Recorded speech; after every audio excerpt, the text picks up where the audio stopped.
নিউটাউন বাস স্ট্যান্ডে প্যান্ডেল করে প্যান্ডেল খুলিয়ে দিয়েছিল, যেখানে নাকি পারমিশন পাওয়া যেত না, সেখানে সমস্ত কিছু আগাম আগাম পারমিশন পাওয়া গিয়েছে।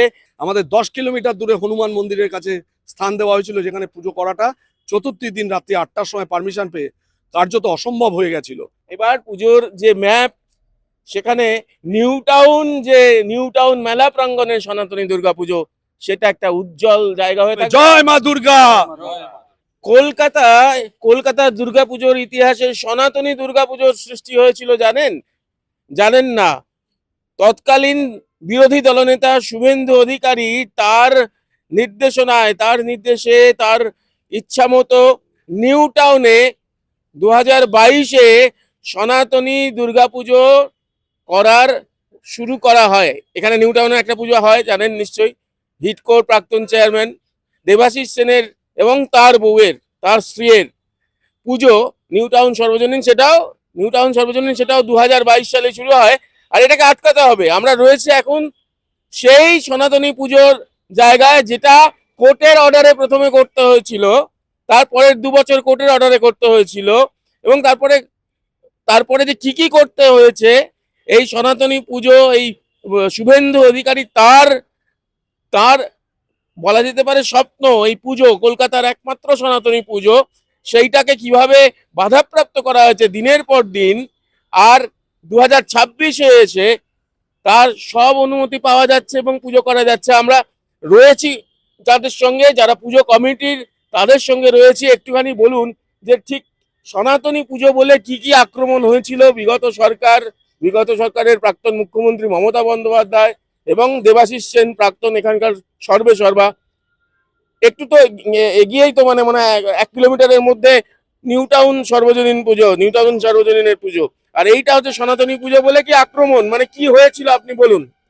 এই যে আপনারা দেখতে পাচ্ছেন নিউটাউন মেলা গ্রাউন্ড, এই সেই জায়গা যেখানে 2022 সালে আমরা পুজো করতে পেরেছিলাম। মহামান্য কলকাতা উচ্চ আদালতের আদেশে আমাদের প্রথমত পুজো করতে দেওয়া বাধা দিয়েছিলেন এই দেবাশিস সেন, তৎকালীন হিডকো এবং এনকেডি এর সর্বময় কর্তা চেয়ারম্যান ছিলেন, যার চিফ অ্যাডভাইজারশিপে, যার মিসেস উর্মিলা সেনের প্রেসিডেন্টশিপে এই নিউটাউন সার্বজনীন দুর্গা উৎসব শুরু হয়েছিল সিটি স্কোয়ার গ্রাউন্ডে। যেটার কারণে আমাদের মূলত বাধা দেওয়া, যে আরেকটা পুজো হলে তার সেই পুজোর প্রসার প্রভাব ঘাটতি কোথাও পড়তে পারে সেই কারণে। কিন্তু নিউটাউন সনাতনীরা এই পুজো করবার জন্য 2022 সালে, সোজা কথা আপনি ভালো ভাষায় বলছেন, আমি সোজা কথা যদি একদম লোকাল ল্যাঙ্গুয়েজে বলতে, যে এই পুজো হলে ওই পুজো ঝাড় খেয়ে যাবে, হয়তোবা ঠিক তাই, ওনাদের মনে কি ছিল আমি জানি না, কিন্তু বাধা প্রতি মুহূর্তে পেতে হয়েছে। তারপরে সনাতনী নিউটাউন বাস স্ট্যান্ডে প্যান্ডেল করে প্যান্ডেল খুলিয়ে দিয়েছিল অর্ডার দিয়ে দেবাশিস সেন। আমরা 23শে সেপ্টেম্বর মহামান্য কলকাতা উচ্চ আদালতের নির্দেশে আমরা পারমিশন পাই এবং 6 দিনের মধ্যে পুজো আমরা প্রতিষ্ঠা করি। সনাতনী মা দুর্গাকে এখানে এনেছিলাম এবং তারপরে 2023-এও আমাদের কোর্টে লড়াই করে 3 মাসের লড়াইয়ের পর 25শে আগস্ট 2023-এ আমরা অনুমতি পাই এবং 2024-এও আমরা হাইকোর্টের অর্ডার পাই। কিন্তু চতুর্থীর দিন রাত্রি 8:15 পারপাসফুলি ইন্টেনশনালি আমাদের 10 কিলোমিটার দূরে হনুমান মন্দিরের কাছে স্থান দেওয়া হয়েছিল, যেখানে পুজো করাটা চতুর্থীর দিন রাত্রি 8টার সময় পারমিশন পেয়ে কার্যত অসম্ভব হয়ে গেছিল, আমরা করতেও পারিনি। 2025-এও 11 মাস ফেলে রাখার পর আমাদের পারমিশন দেওয়া হয়নি, কিন্তু 2026-এ পালা বদলের 1 সপ্তাহের মধ্যে 7ই মে আমরা অ্যাপ্লাই করেছিলাম, 15ই মে আমরা পারমিশন পেয়েছি এবং নিউ টাউনের সনাতনী মা দুর্গা আসছেন এবার সমস্ত প্রতিবন্ধকতা, বাধা, সমস্ত কিছু অতিক্রম করে। তাই এটা আমাদের আনন্দের মুহূর্ত, আনন্দের সংবাদ। সারা বাংলার যত সনাতনী বা মানুষ আছেন, সনাতনী মনোভাবাপন্ন বা হিন্দুত্ববাদী মানুষ আছেন, সবার কাছে আহ্বান থাকবে যে সারা পশ্চিমবঙ্গের যে হিন্দুত্বের যে লড়াইয়ের মুখ কার্তিক মহারাজ, যাকে আমরা প্রদীপ্তানন্দ মহারাজ বলে জানি, তৎকালীন প্রধানমন্ত্রী মমতা বন্দ্যোপাধ্যায় যাকে বেলডাঙ্গার উপর দাঁড়িয়ে বলেছিলেন টেনে জিপ ছিঁড়ে নেব, তৎকালীন মুখ্যমন্ত্রী টেনে জিপ উপড়ে নেব, সেই কার্তিক মহারাজ আসছেন, সনাতনীর মুখ পশ্চিমবঙ্গের তথা সারা ভারতবর্ষের, যার নেতৃত্বে লক্ষ লক্ষ কণ্ঠে গীতাপাঠ ব্রিগেডে কলকাতা শহরে হয়েছে, তাকে আমরা নিয়ে আসছি। কারণ উনি সনাতনীর মুখ, সনাতনীর লড়াই করেছেন, হিন্দুত্বের মুখ, হিন্দুত্ববাদীদের জন্য লড়াই করেছেন। এই পুজোটা তো শুভেন্দু অধিকারী মাননীয় মুখ্যমন্ত্রী, তৎকালীন বিরোধী দলনেতা, তার নির্দেশ এবং তার স্বপ্ন বলা যেতে পারে। হ্যাঁ, বলতে পারেন 3রা সেপ্টেম্বর 2022 উনি যখন আমাদের নিজাম প্যালেসে ডেকে বললেন নিউ টাউনে দুর্গাপুজো করতে হবে, মানুষের সাথে সম্পৃক্ত হতে হবে, আমরা উদ্যোগ নিয়েছিলাম, বহু কষ্ট করে অনুমতি আদায় করেছিলাম এবং কষ্টের সাথে আমরা পুজো করেছিলাম। তাই ওনার এটা ইচ্ছা ছিল, সেই ইচ্ছা এখনো আমাদের, আমি জানি না ওনার মনে কি আছেন, কিন্তু আমরা ওনাকে ডাকবো, প্রধান অতিথি হিসেবেই ডাকবো, যে ওনার তৈরি করা, ওনার সৃষ্টি করা পুজো উনি নিজে হাতে উদ্বোধন করুন, এই ইচ্ছা আকাঙ্ক্ষা আমাদের থাকবেই। এই গ্রাউন্ড একবার দেখুন, নিউ টাউন মেলা প্রাঙ্গণের এই যে বিস্তৃত মাঠ, এই মাঠেই দেবী দুর্গা সনাতনী দেবী দুর্গা পুজো করা হয়েছিল বহু কষ্টে। আরো অনেক তো আপনার তো ফাইল জমে গিয়েছিল পুরো, আহ, কোথায় কোথায় জানিয়েছিলেন আর কোথায় কোথায় ফিরে কিভাবে বাধাপ্রাপ্ত হয়েছিলেন তারা ফিরিয়ে দিয়েছিল?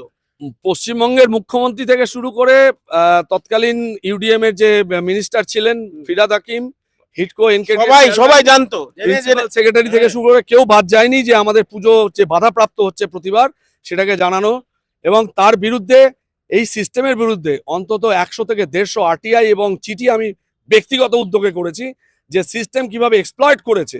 এই একটা দুর্গাপুজোর কারণে নিউ টাউন সার্বজনীন দুর্গা উৎসব কমিটি সমিতির নামে দেবাশিস সেন, তার বউ, তাদের যারা স্পন্সরার ছিলেন এবং তাদের যারা পৃষ্ঠপোষক পলিটিক্যাল লিডার্স ছিলেন, কিভাবে এক্সপ্লয়েট করেছে। আর আগামী দিনে এটাও প্রমাণ করব তারা সাধারণ নাগরিকদের ফ্ল্যাট বিক্রি করার নামে কিভাবে এক্সটর্ট করেছেন, ডিপ্রাইভ করেছেন, তাদের কনস্টিটিউশনাল রাইটকে খর্ব করেছেন, সেটাও প্রমাণ। মানে এখানেও মানে এদের মধ্যে অনেকেও রয়েছেন, অনেক নাগরিক আছেন যারা বঞ্চিত হয়েছেন।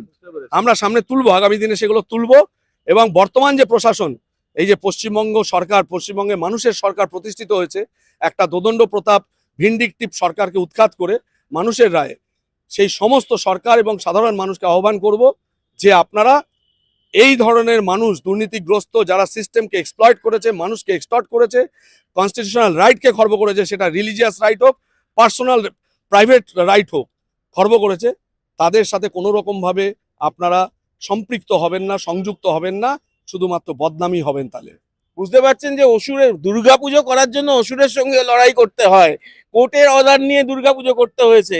2022 থেকে শুরু করে 2025, 2026-এ মা মুখ তুলে তাকিয়েছেন, এবং যেখানে নাকি পারমিশন পাওয়া যেত না সেখানে সমস্ত কিছু আগাম পারমিশন পাওয়া গিয়েছে।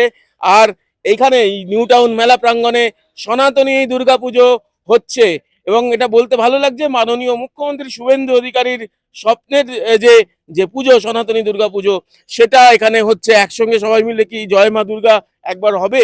হ্যাঁ, অবশ্যই হবে। জয় মা দুর্গা। বাংলায় দুর্গা মায়ের জয় হবে না তো কার জয় হবে? বাংলায় মা কালীর জয় হবে না তো কার জয় হবে? বাংলায় শ্রীরামের জয় হবে না তো কার জয় হবে? আমরা তো জয় বাংলা বলতে পারবো না, আমরা মমতা ব্যানার্জির জয় বলতে পারবো না, কারণ ওনারা সর্বতোভাবে বাংলাকে যেভাবে ধ্বংস করেছে, মানুষ তার প্রতি উত্তর দিয়েছে তার গণতান্ত্রিক পদ্ধতির মাধ্যমে। এবার পুজোর যে ম্যাপ, সেখানে নিউ টাউন মেলা প্রাঙ্গণে সনাতনী দুর্গা পুজো, সেটা একটা উজ্জ্বল জায়গা হয়ে থাকবে। আপনারাও যারা দেখছেন তারাও নিশ্চয়ই আসবেন, অবশ্যই আসবেন। রিক্তমের সঙ্গে প্রীতম দে, এই সময় লাইভ।